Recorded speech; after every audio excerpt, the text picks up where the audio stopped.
Imagine this. You're standing in the middle of a crowded marketplace, watching hundreds of people desperately grabbing at floating soap bubbles. Their faces are contorted with effort. Their arms stretched skyward, fingers clawing at the air. Some leap frantically, others push through the crowd, all convinced that if they could just catch one perfect shimmering sphere, their lives would finally make sense. But here's what they don't see. The harder they grasp, the faster the bubbles burst. The more violently they reach, the more the iridescent dreams slip through their fingers, leaving nothing but wet traces of what might have been. Now imagine something far more unsettling. You realize you are one of them. You've been chasing something your entire life: love, success, recognition, happiness, peace, convinced that the secret lies in pursuit, in effort, in never giving up. Society has programmed you to believe that wanting something badly enough, working hard enough, trying long enough, will eventually bend reality to your will. But what if this fundamental assumption about how life works is not just wrong but catastrophically destructive? What if the very act of chasing is the precise mechanism that ensures you'll never catch what you're after? Consider this paradox that has haunted human consciousness for millennia. The butterfly that lands softly on your shoulder when you sit still in the garden will flee the moment you turn to capture it.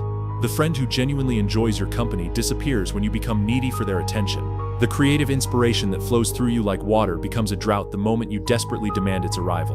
The peace you seek through frantic spiritual practices remains elusive until you stop seeking altogether. There's something profoundly disturbing about this pattern, isn't there? It suggests that our most basic instincts about how to get what we want are not just misguided, they're the very forces that push our desires further away. It's as if the universe operates on a set of laws that directly contradict everything you've been taught about cause and effect, effort and reward, desire and fulfillment. But here's where the mystery deepens into something almost sinister. You can see this pattern everywhere once you start looking. The person who tries too hard to be funny kills every joke. The salesperson who's desperate for a commission repels customers. The artist who creates to become famous never quite captures the authenticity that would make them unforgettable. The lover who clings destroys the very intimacy they're trying to preserve. Why does this happen? What invisible force governs this seemingly backwards logic of existence? Perhaps the most unsettling realization is this. You might have spent your entire life swimming against a current so powerful, so fundamental to the nature of reality itself, that every stroke forward has actually carried you backwards. Every effort to improve your situation may have been the exact energy that kept you trapped in the situation you were trying to escape. Think about your own life for a moment. How many times have you wanted something so intensely that you could taste it, only to watch it dissolve the moment you reached for it? How many relationships have you ruined by trying too hard to make them work? How many opportunities have slipped away because your desperation made you appear less attractive, less competent, less worthy of what you sought? There's something almost cruel about this cosmic joke, that the things we want most seem to require us to want them least, that success comes to those who act as if they don't need it, that love finds those who have stopped looking for it, that abundance flows to those who have learned to let go of scarcity. But what if this isn't cruelty at all? What if this is actually the universe's way of teaching you something so profound about the nature of existence that once you truly understand it, everything you thought you knew about getting what you want will be revealed as an elaborate illusion? What if the secret to having everything you desire has been hiding in plain sight, camouflaged by the very effort you've been making to find it? The answer lies in understanding a principle so counterintuitive, so alien to how you've been conditioned to think, that it will require you to question not just your methods, but your entire relationship with desire itself. It will demand that you examine the hidden psychological forces that have been driving your behavior, the ancient philosophical truths that modern society has forgotten, and the neurological patterns that keep you trapped in cycles of wanting and not having. Are you ready to discover why everything you've been told about getting what you want is not just wrong but perfectly designed to ensure you never get it? The roots of this existential trap run deeper than you might imagine, threading through the very fabric of human consciousness like a poison that masquerades as medicine. To understand why we chase what runs from us, we must first excavate the psychological archaeology of desire itself, and what we find buried there will disturb you. Carl Jung once observed that we are not so much living our lives as being lived by unconscious forces we barely comprehend. The compulsion to chase, to pursue, to grasp desperately at what we want is not a conscious choice. It's a psychological program installed so early and so completely that you mistake it for your own authentic impulse. But where did this program come from, and why does it work so perfectly against your interests? The answer lies in what philosophers call the wound of separation, the moment in early childhood when you first realized you were not merged with everything around you, that you were a separate being in a world of separate things. This realization, while necessary for psychological development, created something far more insidious, the belief that everything good exists out there, separate from you. and must therefore be acquired, captured, possessed. Arthur Schopenhauer understood this trap better than perhaps any thinker in history. He recognized that what he called the will, this blind, driving force behind all human striving, was actually the source of all suffering. The more intensely you want something, the more you affirm your separation from it. The very act of wanting creates the psychological distance that makes fulfillment impossible. You cannot be what you are desperately trying to become. You cannot possess what you are frantically trying to acquire. But here's where the trap becomes truly diabolical. Society has built an entire mythology around the nobility of pursuit. You've been programmed to believe that wanting something badly enough is proof of your worthiness to receive it, that persistence in the face of rejection demonstrates character, that never giving up is a virtue that will eventually be rewarded by the universe itself. This is perhaps the most sophisticated lie ever told. Friedrich Nietzsche saw through this deception with crystal clarity. He understood that most human behavior is driven not by authentic desire, but by what he called ressentiment, a toxic brew of envy, inadequacy, and frustrated ambition that masquerades as legitimate aspiration. When you chase something desperately, you're not expressing strength, you're broadcasting weakness. You're announcing to the world, and more importantly to your own subconscious mind, that you are incomplete, lacking, not enough as you are. And here's the psychological principle that will shake you to your core. Your subconscious mind is always listening, always recording, always taking notes about who you believe yourself to be. Every act of desperate pursuit is a vote for your own inadequacy. Every moment of frantic chasing is a declaration that you are not the kind of person who naturally possesses what you seek. Viktor Frankl discovered something profound in the concentration camps that applies directly to this principle. He found that those who survived were not those who wanted most desperately to live, but those who had found meaning that transcended their circumstances. They had stopped chasing survival itself and had aligned with something larger than their personal desires. In doing so, they became the kind of people who naturally attracted the very survival they had stopped desperately seeking. Jean-Paul Sartre would have called this the difference between being for itself and being in itself.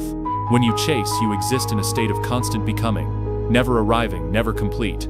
You are always for something else, never fully present to what you already are.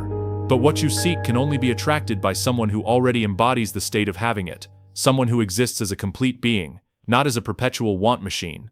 The neurological evidence supports this philosophical insight in ways that would have amazed these thinkers.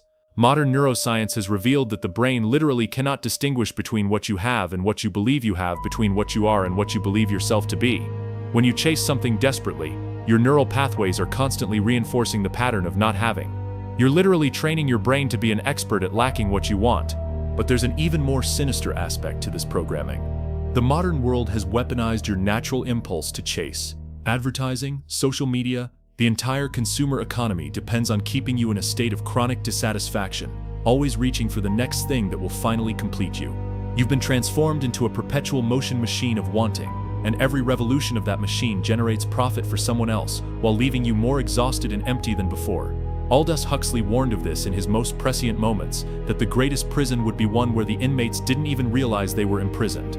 You have been conditioned to mistake your chains for jewelry, to interpret your compulsive chasing as evidence of your ambition and drive. The tragedy is that while you've been running frantically on this hamster wheel of pursuit, the very thing you've been seeking has been waiting patiently for you to stop running and simply turn around. It has been there all along, but you couldn't see it because you were too busy looking somewhere else. The question that will haunt you now is this: if the mechanism of chasing is so perfectly designed to prevent you from getting what you want, what invisible force benefits from keeping you trapped in this cycle? And more importantly, what happens when you finally understand the true cost of this psychological imprisonment? The cost of this deception is far more devastating than you realize, because it operates like a virus in the deepest layers of human consciousness.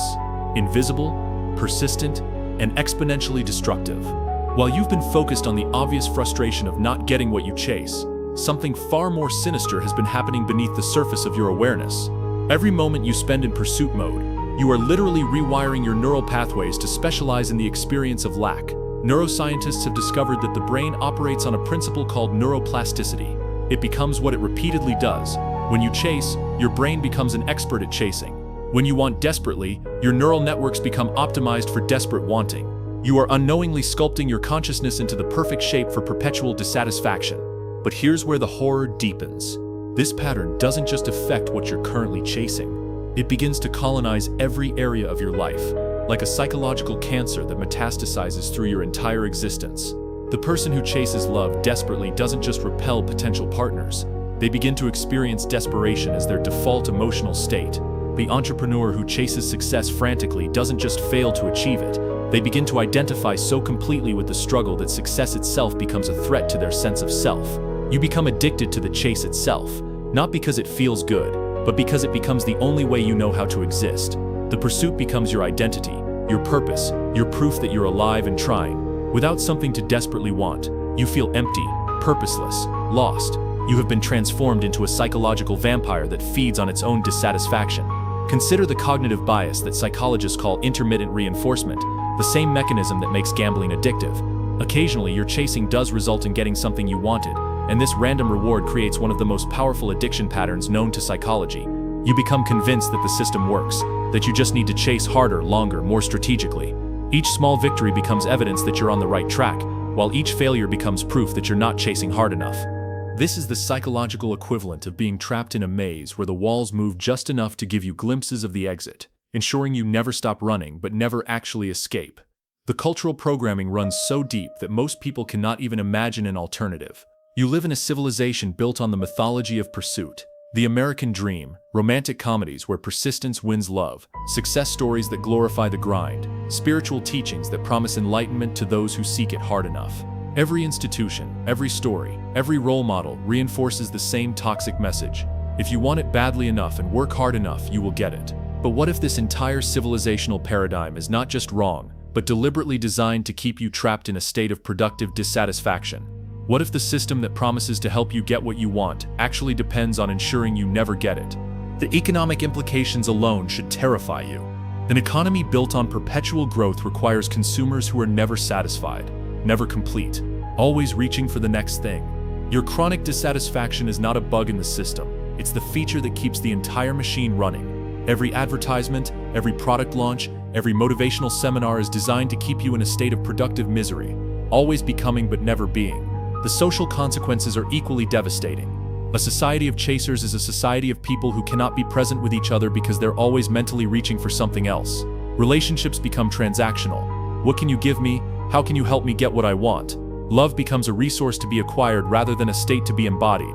Connection becomes impossible because everyone is too busy chasing to actually connect. Even more disturbing is how this pattern affects your relationship with time itself. When you're chasing, you're always living in the future, in the imagined moment when you'll finally have what you want. The present moment becomes merely a stepping stone, a means to an end, a problem to be solved rather than a reality to be experienced. You spend your entire life waiting for your life to begin, and by the time you realize what you've done, most of it has already passed you by. The spiritual consequences are perhaps the most tragic of all. Every wisdom tradition in human history has pointed toward the same fundamental truth. What you seek is what you already are. But the chasing mind cannot comprehend this because it has been trained to look everywhere except where the treasure is actually buried. You become like someone searching frantically for their glasses while wearing them. The very effort to find what you're looking for prevents you from noticing that you already have it. Here's the neurological mechanism that makes this trap so perfect. When you chase something, your brain releases dopamine in anticipation of getting it. This creates a neurochemical addiction to the pursuit itself. The wanting becomes more biochemically rewarding than the having. You literally become addicted to the neurochemical state of unfulfilled desire, which means that getting what you want actually feels less satisfying than wanting it. This is why so many people who achieve their dreams feel empty afterwards. They've spent so long optimizing their brain chemistry for wanting that they've lost the ability to experience satisfaction. They become like addicts whose tolerance has grown so high that no amount of their drug can provide the high they remember from their early experiences. The most insidious aspect of this entire system is that it's self-reinforcing. The more you chase, the more you train yourself to be a chaser. The more you want, the more you become someone who wants. The more you grasp, the more you identify as someone who doesn't have. You become trapped in a psychological prison, where the walls are made of your own neural pathways, and every attempt to escape only makes the walls stronger. But what if everything you've just learned about this trap is actually the key to your freedom? What if understanding the mechanism of your imprisonment is the first step toward a radically different way of being that makes everything you've ever wanted not just possible, but inevitable? The rebellion begins with a single, earth-shattering realization. You have been living your life backwards. Everything you've been taught about how to get what you want, the trying, the striving, the pushing, the pursuing, operates on the assumption that you are separate from what you desire. But what if this assumption is the very illusion that creates the separation in the first place? What if the moment you stop chasing is the moment you discover that what you've been seeking has been seeking you with equal intensity? This is not positive thinking or mystical nonsense. This is a fundamental shift in how you understand the mechanics of reality itself. When you chase something, you are operating from the consciousness of lack, the belief that you don't have what you want. But consciousness is not passive. It is the very force that shapes your reality. When you embody the consciousness of lack, you literally become a magnet for experiences that confirm your lack. The counterintuitive truth that will shatter everything you thought you knew is this: you must become what you want before you can have what you want. Not metaphorically, not eventually, but right now, in this moment, regardless of your external circumstances. Consider how this principle operates in nature. An oak tree doesn't chase sunlight, it simply grows toward it by being fully authentically itself. A flower doesn't pursue bees, it becomes so perfectly what it is that bees are naturally drawn to it. The magnetic field of the earth doesn't reach out desperately to attract metal. It simply is magnetic and metal comes to it. You have been trying to attract love by being needy, success by being desperate, peace by being anxious, abundance by being fearful of scarcity. This is like trying to attract light by being darkness. It violates the fundamental laws of how attraction actually works in the universe. The ancients understood this. Marcus Aurelius, the philosopher emperor, wrote that you have power over your mind, not outside events. Realize this, and you will find strength. He wasn't talking about positive thinking or willpower.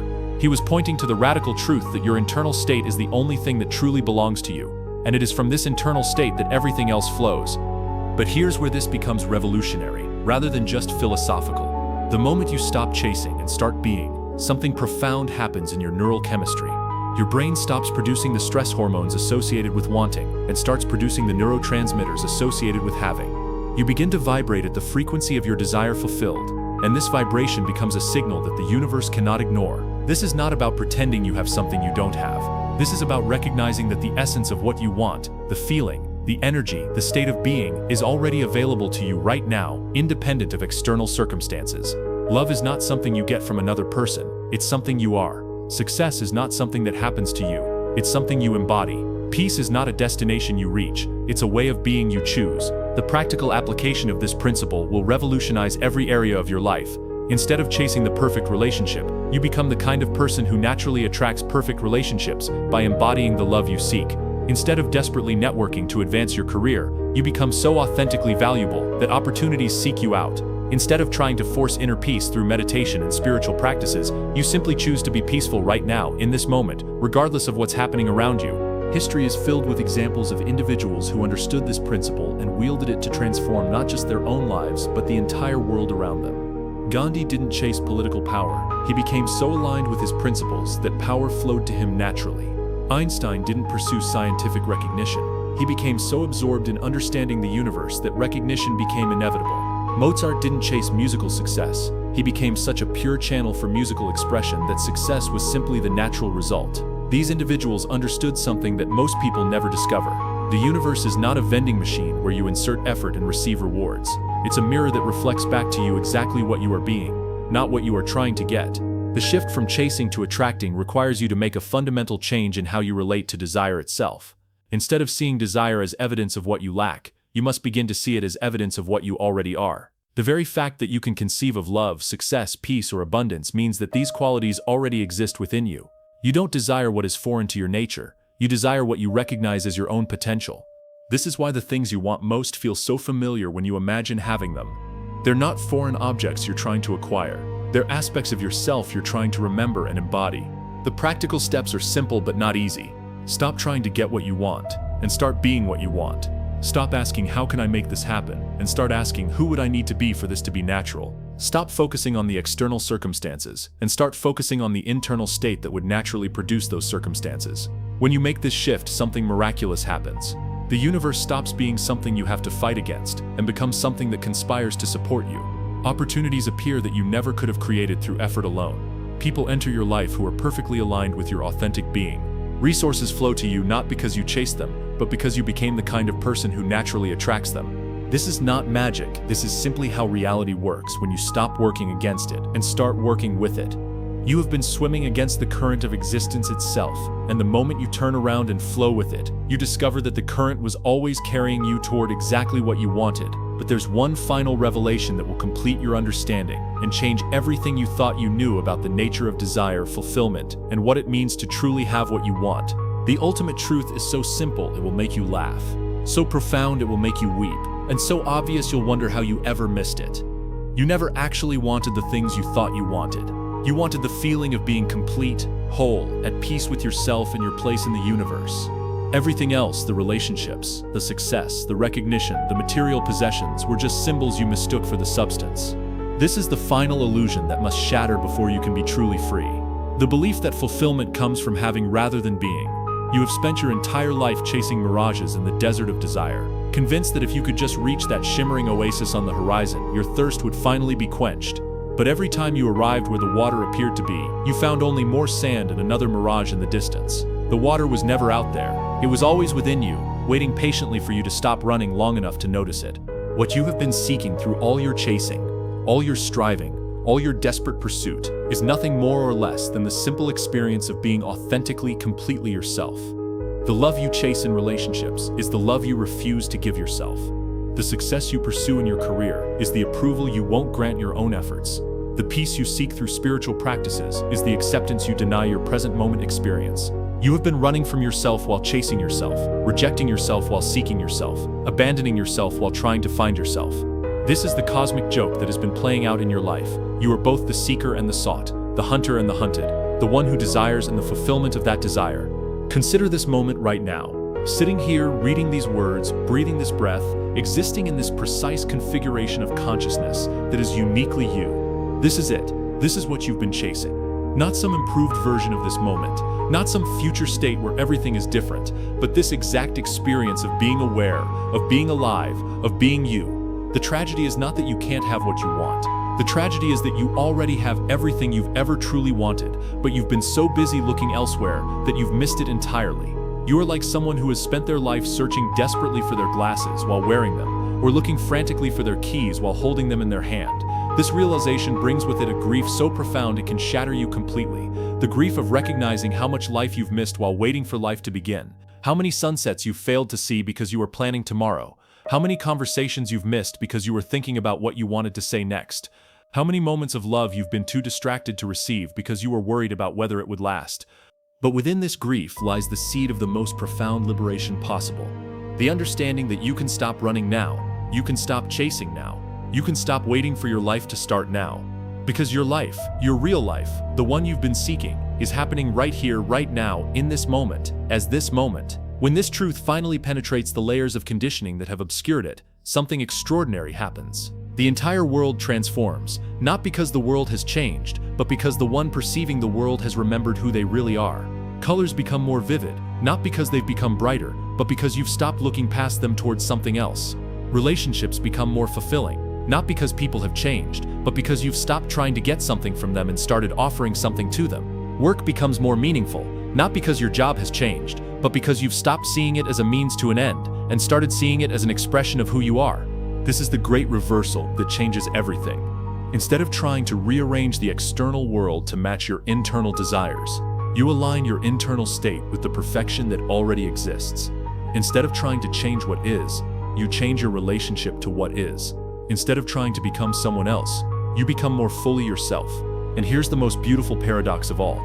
The moment you stop chasing what you want and start being who you are, everything you ever truly wanted begins flowing to you effortlessly.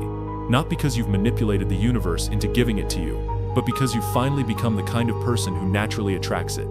You discover that love comes to those who are loving, not to those who are needy. That abundance flows to those who feel abundant, not to those who feel scarce. That peace belongs to those who are peaceful, not to those who are seeking peace. That success follows those who are already successful in being themselves, not those who are desperately trying to become someone else. The universe has been waiting your entire life for you to stop chasing and start being. It has been holding everything you've ever wanted in perfect suspension, ready to deliver it the moment you become ready to receive it. And you become ready to receive it not by changing your circumstances, but by changing your consciousness. So stop, right now. Stop running, stop chasing, stop seeking, stop trying to become someone other than who you are in this moment. Look around, breathe deeply, feel your heart beating, recognize the miracle of your existence. This is it. This is what you've been looking for. This is home. What belongs to you will find you. Not because you've earned it or deserved it or worked hard enough for it, but because you finally stopped running away from it long enough for it to catch up with you. The chase is over. You have arrived. You were always here.